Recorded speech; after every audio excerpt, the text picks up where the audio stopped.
এই দেখেন আমার মাছের ডিমটা আমি বড়া করে লইলাম। এই যে অল্প একটু দেখে আপনি কেউ ভাইবেন না যে কিপটেম করছে, আমার ঘরে সবাই বড়া খায় না, এই কারণে অল্প করে লইছি। এই যে পেঁয়াজ আর মরিচ দিয়ে দিলাম। এই চাউলের গুঁড়া সেদিন ডাল মাছের ডিমের বড়া করছিলাম, চাউলের গুঁড়ো দিতে ভুলে গেছিলাম, চাউলের গুঁড়ো দিয়ে দিলাম। আলু লবণ দিয়ে দিলাম, স্বাদ মতো নুন হলুদ দিয়া ভালো করে মাখায় লইলাম।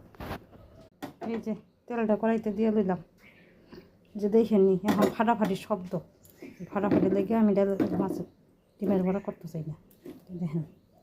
দেখছেন যে একটা একটা করে সব দিয়ে লই, খাইতে তো ভালোই লাগে, করতেই তো ঝামেলা লাগলা, চোখ মুখ না পুলতে হয়। আবার মাছের ডিমগুলো আমি দিয়ে দিছি, আমি উল্টাই দিলাম। আজকে ভাগ্য ভালো আছে, ফাটাফাটি করলো না। আমার মাছ ডিমের বড়া রেডি। আমি সাপ ঠাপ